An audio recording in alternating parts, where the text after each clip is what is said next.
guys! I'm about to make a new recipe for some lemon chicken piccata, and this is like a gluten-free Whole30 version because I've been trying to avoid eating regular flour in my kitchen. It just really negatively affects my skin, and so this recipe switches out flour for arrowroot flour.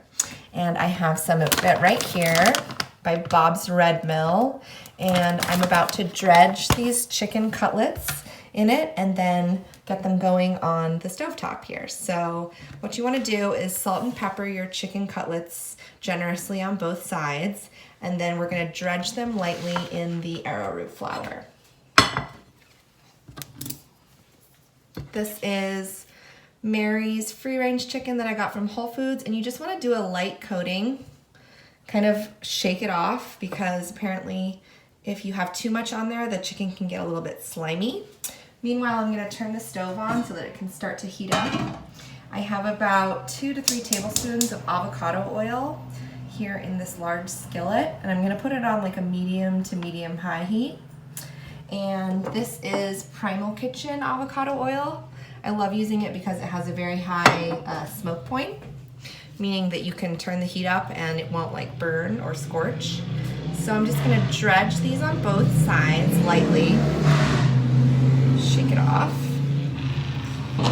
And then once the oil is nice and hot, we'll get them going on the skillet.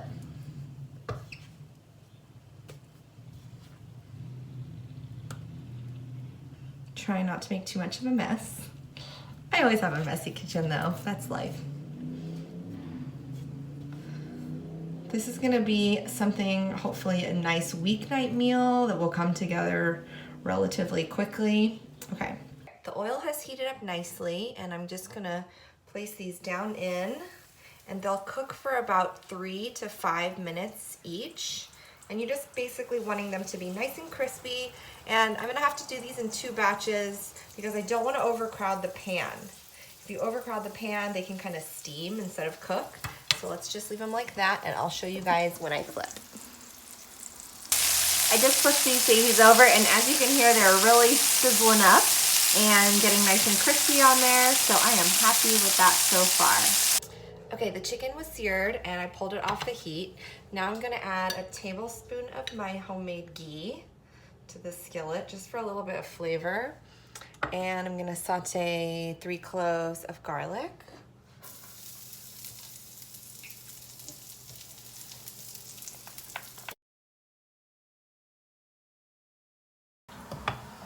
Next, I have about 1½ cups of chicken broth that I've also added 1 more tablespoon of the Bob's Red Mill arrowroot flour. And this is gonna help thicken the sauce and make like a really yummy kind of a gravy. So I'm just gonna pour this in. And this will also kind of deglaze the pan. So if you want to do a little bit of it at a time to kind of scrape up some of those brown bits, you can do that.